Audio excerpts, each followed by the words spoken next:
I'm going to focus on one fundamental question with you today. What are you willing to do and not do for money? This is an important question when we talk about what is the value and meaning of money in our lives. When I taught business ethics, I had my students look at this question. What role does money play in your life? For many people, money may play the role of power. It may represent security.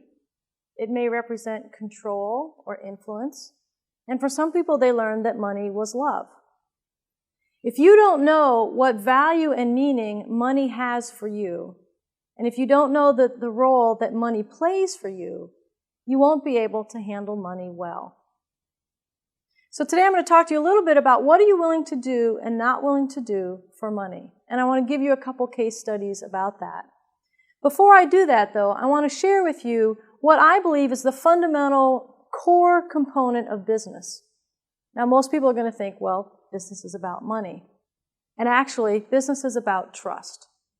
If you don't have trust in the person that you're doing business with, that business exchange won't take place. Let me give you an example. It's a pretty clear one. I was traveling overseas in Nepal, and I wanted to go from Kathmandu down to the Royal Chitwan National Forest. And I read in the guidebook, in order to do that, you go to this one particular bus service, and they will be the bus that you will want to take down to the park. So I found where the bus was starting from, and I talked to this businessman who owned this bus company. Luckily, he spoke English.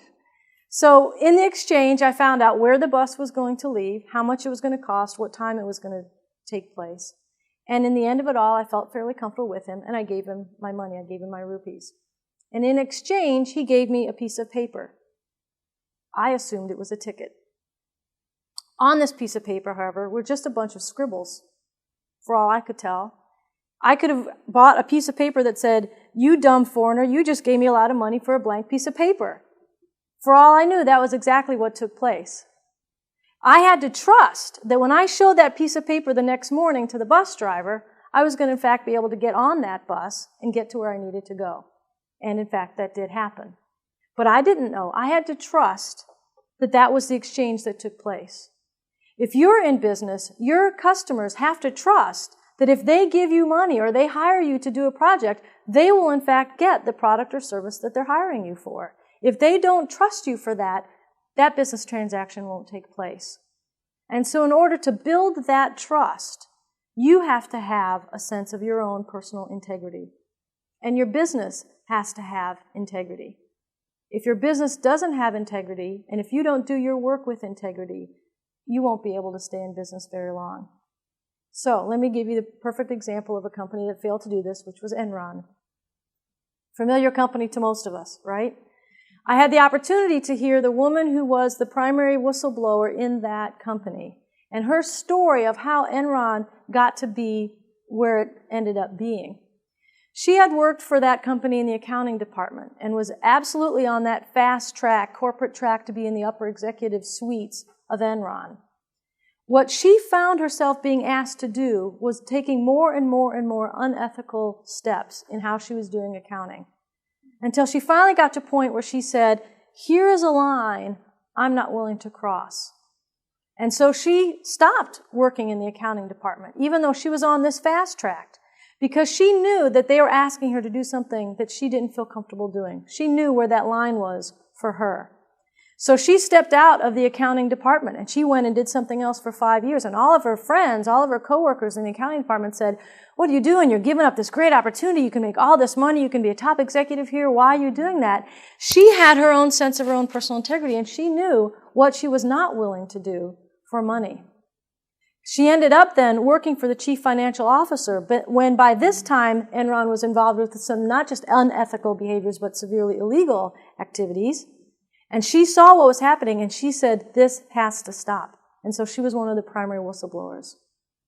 Now, one of the lessons that she shared with us when she told this story was that she could see over the course of that 5-year period when she was no longer working in the accounting department, her colleagues and her friends could no longer see where the line was between what was ethical and unethical until they couldn't see a line at all and therefore didn't know when what they were doing was actually illegal.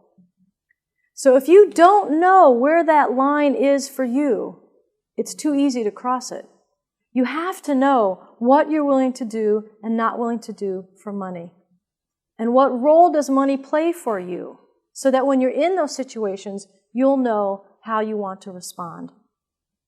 I want to share with you another story of a friend of mine. This is a businessman who has so much integrity. It's just amazing, and he's a wonderful example of what I'm speaking about.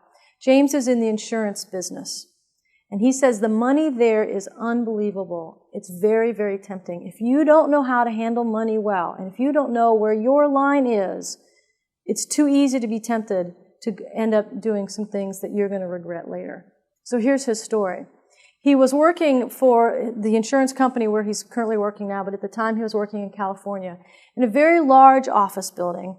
It was about a 10-story office building, beautiful glass all around the outside, and on the inside there was this beautiful atrium, and his office overlooked a balcony that could then overlook the atrium. Just a fantastic office.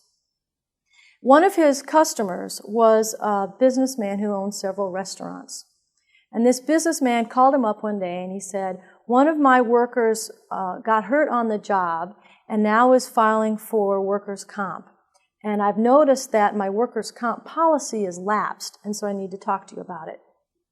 And James says, sure, come on in. So the man came in a day or two later carrying a briefcase, and he sat down across James's desk and he said to him, this is yours if you backdate my insurance policy. So James opened up the briefcase, and there were wads of $20 bills in this briefcase. And he took out each wad. They're all rubber band. He took the rubber band off. He looked through each wad, and he estimated that there was between $20,000 and $25,000 in this briefcase. After he took out each of the wads and took the rubber bands off of them, he walked out on the balcony overlooking the atrium and just dumped the entire bit of money. $20 bills just went flying. He came back in, he put the briefcase on the table next to the businessman. He said, Mr. So-and-so, it's been a pleasure doing business with you. I no longer want to see you in my office again. Now, James tells that story to every single person that he hires because he says, in this business, it's too tempting. If you don't know where your line is and you don't know what your sense of personal integrity is, you will be tempted all the time and you won't know when to say no. So it's so important for people to understand what you're willing to do and not willing to do for money.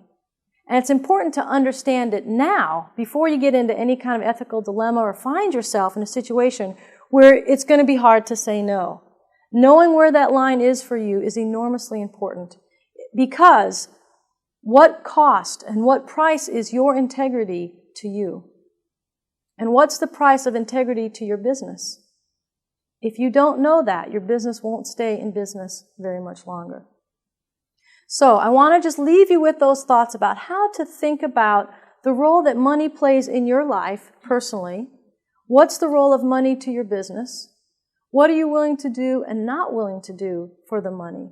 And how are you acting with integrity to build trust in your business? The temptations will be there and they'll be enormous. I want to leave you with this quote by Gandhi.